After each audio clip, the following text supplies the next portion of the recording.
Hai teman-teman, kita ketemu lagi di video sharing ini ya. Teman-teman pastinya nih pada umumnya punya yang namanya rekening bank. Nah ini dia nih, kita akan membahas yang namanya rekening bank nih teman-teman ya.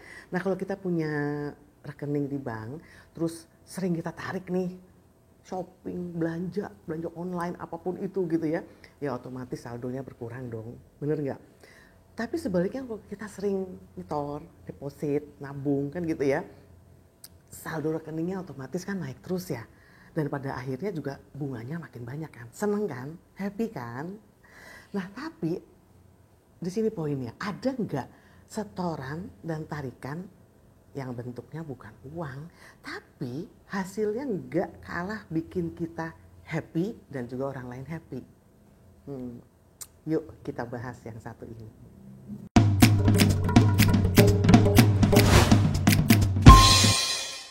Sebuah konsep sederhana namun impactful dari Stephen Covey. Namanya emotional bank account atau rekening bank emosi. Nah, rekening bank emosi ini sebetulnya adalah sebuah analogi gitu ya tentang trust. Jadi kalau kita ini berhubungan dengan orang lain, berinteraksi, berkomunikasi, bekerja sama, pastinya relasi yang baik, terbuka, enak, mulus itu kalau ada trust-nya. Jadi rekening yang akan kita bahas kali ini adalah tentang rekening bank emosi berupa analogi dari bagaimana menciptakan sebuah trust. Karena cara kerjanya hampir sama, deket banget sama yang namanya rekening bank biasa yang di awal tadi sudah saya informasikan. Nah, gimana nih cara kerjanya? Gini cara kerjanya. Ya, ketika katakanlah saya tuh ketemu dengan seseorang. Nah saat itulah rekening yang namanya rekening bank emosi itu terbuka. Karena apa teman-teman sekalian? Kalau rekening bank biasa itu kan bentuknya adalah uang ya. Kita mau nabung, kita mau setor tuh bentuknya uang. Tapi kalau rekening bank emosi, karena ini bicara tentang trust dan hubungan dengan orang lain, sehingga bentuknya adalah perilaku. Nah, ketika saya berjumpa dengan seseorang, rekening bank emosi itu udah terbuka, jadi saya cocok dengan dia cocok dengan saya, itu tergantung dari bagaimana perilaku saya. Diterima apa enggak nih sama orang tersebut. Kan gitu ya, teman-teman ya. Nah, setoran itu adalah bentuk perilaku yang positif, yang menyenangkan, yang diterima oleh orang tersebut, gitu ya. Sebaliknya, kalau tarikan gitu ya perilaku yang negatif yang nggak disukai sama orang itu, akibatnya kalau di rekening bank biasa kita nyetor saldo bertambah banyak, bunganya juga bertambah banyak.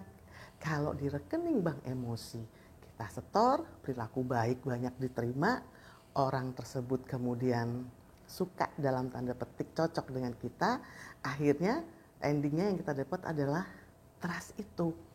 Trustnya bertambah tinggi. Kan gitu teman-teman. Nah ketika trust itu meningkat, bertambah banyak, pastinya ketika kita berkomunikasi, kita ngobrol, bekerja sama, ya ada keterbukaan. Benar gak sih? Smooth gitu ya. Kalau toh misalnya nih, kita pengen ngasih feedback ke orang tersebut, nih saya ngasih feedbacknya juga enak aja. Dan niscaya orang tersebut nggak tersinggung karena dia udah trust sama kita, gitu. Tapi kalau dia nggak trust sama kita kasih masukan, kayaknya defensif deh. Coba aja buktikan. Nah, kalau gitu teman-teman, apa sih contoh perilaku setoran? Nah, perilaku setoran itu tadi kan adalah bentuk-bentuk perilaku yang baik gitu ya, yang kita berikan kepada orang lain tapi juga diterima oleh dia. Banyak banget sih. Misalnya ini mendengarkan, ya ada teman yang lagi curhat atau ada orang lain yang lagi curhat, ada orang lain lagi bicara, mendengarkan, nggak motong pembicaraannya. Kemudian kita juga bisa berempati kepada orang lain, ya lalu nggak cepat-cepat kasih nasihat atau solusi gitu, kita dengerin, kita kasih empati, itu adalah bentuk setoran. Yang lainnya adalah ketika menepati janji. Nah ini dia penting banget, janjinya mau jemput, tapi jemputnya telat. Ya, kan nyakitin banget kan kayak gitu kan. Meeting jam 9 ya, tapi datangnya jam 9.30 gitu ya. Jadi kalau nggak nepatin janji artinya adalah tarikan. Tapi kalau selalu menepati janji artinya adalah setoran. Nah, bentuk yang lain lagi adalah minta maaf kalau memang kita mengecewakan orang lain atau nyakitin, atau ya memberikan maaf kalau orang lain minta maaf kan gitu ya. Jadi jangan tunggu lebaran aja buat maaf-maafan gitu ya teman-teman ya. Terus hargain orang lain, gak ngomongin orang di belakangnya, gak ngosipin dia gitu ya. Terus juga kalau sedang ada dalam sebuah timeline pekerjaan, project atau hubungan nih, wah, set expectation itu penting banget. Apa sih yang saya mau, apa sih yang kamu mau, kira-kira kayak gitu. Say thank you, greetings gitu ya, itu juga disebut setoran-setoran gitu ya. Nah, kalau tarikan contohnya apa? Kalau tarikan ya contohnya banyak juga nih. Ya tadi tuh nggak nepatin janji, ngecewain orang lain, nggak minta maaf gitu ya. Yang nggak respect sama orang lain. Ketemu nggak nyapa gitu ya, nggak ngeliat, nggak say thank you dan seterusnya. Intinya bikin orang lain kecewa, sakit hati, dan saldo trustnya turun kan gitu.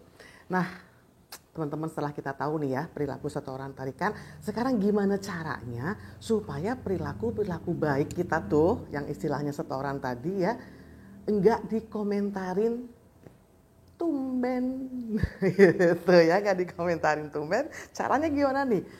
Caranya ya pastinya lakukannya konsisten dong. Yang konsisten tuh artinya ya terus menerus aja, setiap hari, setiap saat, mulai dari hal yang kecil-kecil aja gitu ya. Kayak yang saya sebutin tadi, saya thank you, minta tolong gitu ya, kalau memang nyuruh sesuatu gitu ya, greetings kan gitu. Kalau memang suka traktir kopi ya terus aja traktir kopi. Gitu ya teman-teman ya. Ya intinya berbuat baik dengan cara yang konsisten, gak cuma kalau ada maunya. Kenali apa yang disuka dan yang gak disuka dari orang lain. Jadi ini saya rekening bank emosi kita itu ya besar gitu ya, tinggi. Dan trustnya itu loh yang penting, trustnya terbentuk dari orang-orang di sekitar kita. Trust terbangun dengan baik, yang lagi-lagi ujung-ujungnya terciptalah sebuah hubungan yang bermakna. Intinya gitu ya teman-teman ya, kerjasama atau relasi itu kan yang bermakna dengan mereka. Oke, saya akan menutup sharing saya kali ini dengan petikan quote dari Mother Teresa. Gini, the good you do today, jadi hal-hal baik yang Anda lakukan saat ini gitu ya, will often be forgotten. Seringkali dilupain sih memang. But do good anyway. If you are kind, people may accuse you of ulterior motives. Jadi kalau kita berbuat baik, bisa jadi kita dituduh punya agenda tersembunyi gitu loh. But be kind anyway. Gak ada salahnya menjadi good person.